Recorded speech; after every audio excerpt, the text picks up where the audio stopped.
और यूसुफ अंसारी, मैं एक चीज ये पूछा था, जो भी सतीश जी ने उसको मेंशन भी किया, कि ये जो बात बार बार ये आज पहले भी आई है, लेकिन आज इसमें बड़ी हाईलाइट करी गई इस बात को, कि जो सतपाल मलिक ने कहा कि जब मैं पुलवामा का ये जिक्र कर रहा था लोगों से, उसी बीच में अतीक का को मार दिया गया, एनकाउंटर कर दिया गया। और फिर मेन स्ट्रीम मीडिया ने 10 रोज तक सिर्फ अतीक ही अतीक अतीक अतीक चलाया। ऐसा लगता था जैसे कि पता नहीं कितना बड़ा सरकार ने अचीवमेंट कर लिया है, और किस तरीके से मारा, और वो तो अलग बात है। लेकिन ये अटेंशन डाइवर्ट कर, राहुल गांधी ने भी कहा कि ये अटेंशन डिस्ट्रैक्ट करने के लिए ये कुछ भी करते हैं। उसमें डायरेक्टली ये नहीं कहा गया कि उन्होंने इसलिए किया, लेकिन उसको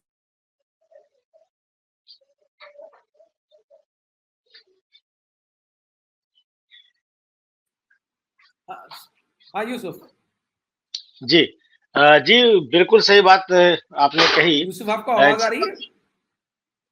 जी जी, मेरी आवाज आ रही है आपको? आ रही आवाज आ रही है। यूसुफ, तो आपको हमारी आवाज आ रही है? जी जी, मेरी आवाज मुझे मिल रही है। जिस तरह सतपाल राहुल गांधी के साथ बहुत ही कैंडिड इंटरव्यू तो इसे क्या कहेंगे, कैंडिड बातचीत कहेंगे इसको।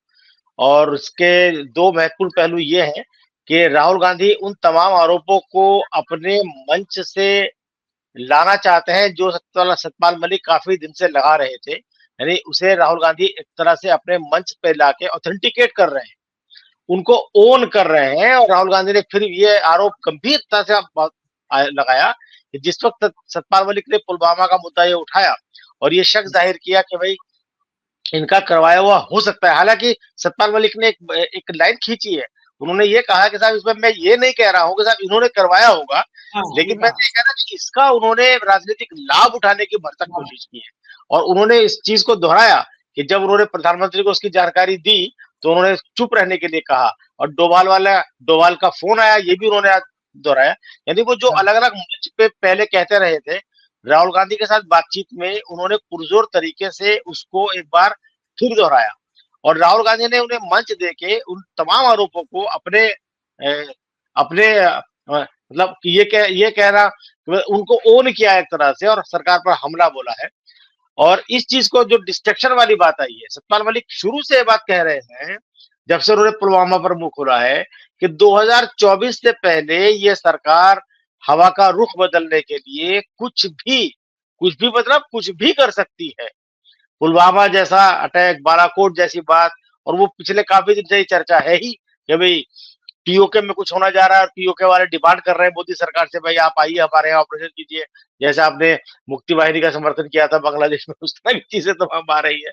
और इसी बात को राहुल गांधी ने जोर देके कहा कि भाई जब आप ये कह रहे थे पुलवामा, तो मैंने भी गौर किया कि उसी वक्त वो अतीक वाला एनकाउंटर हुआ और उसके बाद वो 10 दिन तक टीवी पे लगातार दिखाई दे रहा है। तो कुल मिलाकर दोनों की बातचीत से ये लबोलवाब आता है।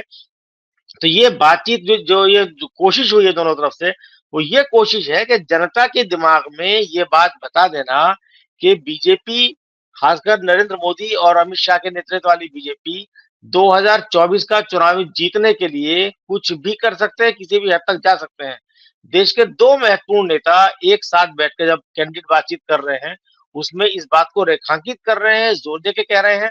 तो ये एक जनता की मेमोरी में फिर से लाने वाली बात है। और अब देश में जो समझदार लोग हैं, जो देश की चिंता करने वाले लोग हैं, उन्हें ये लगने लगा है कि हाँ पहले भी ऐसा हुआ है और आगे भी ऐसा कुछ हो सकता है। तो ये मेंटली प्रिपेयर्ड है, बहुत सारे ऑप्शन गिनाए जा रहे हैं। योगेंद्र यादव ये बात कह चुके हैं कई बार, योगेंद्र यादव की बात मानी जाती है, सुनी जाती है, लोग उस पर एतबार करते हैं। एक भरोसेमंद चुनावी विश्लेषक रहे हैं, लेखक भी हैं और नेता भी हैं और सामाजिक कार्यकर्ता तो है ही। तो चारों तरफ से जब कोई बात आती है तो फिर कहीं ना कहीं सरकार को उस पर डिफेंसिव होना पड़ेगा कि कोई चीज मैनिपुलेट वो ना करे। बहुत सारी चीजें आती हैं।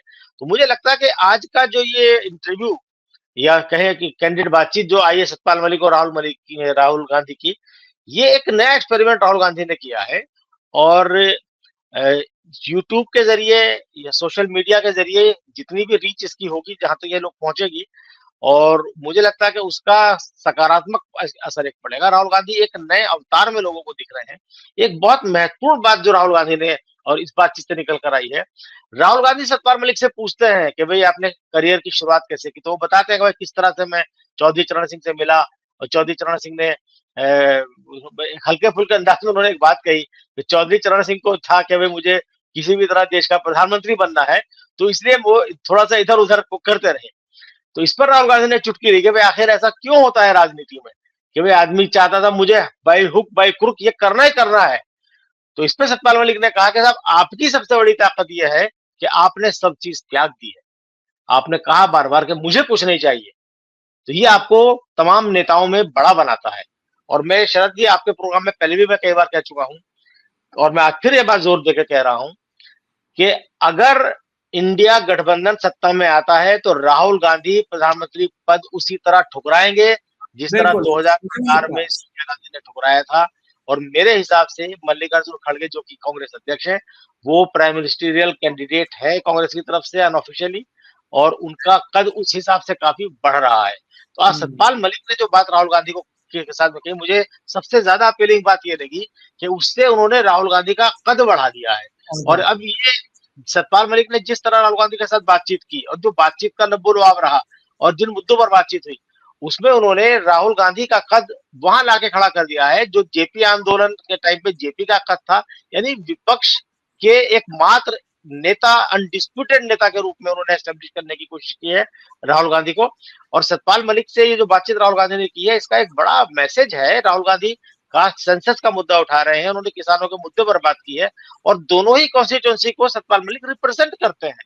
तो उस लिहाज से अगर देखा जाए तो एक बड़ी आबादी में, देश की बड़ी आबादी में यह मैसेज जाता है कि राहुल गांधी सतपाल मलिक को एंडोर्स कर रहे हैं, उनकी एक अहमियत को समझ रहे हैं, और भारतीय राजनीति में उनके बयानों की, उनके रुख की क्या इंपॉर्टेंस हो सकती है और वो किस तरह पॉलिटिकल डायनामिक्स को प्रभावित कर सकती है, इस चीज को राहुल गांधी समझ रहे हैं।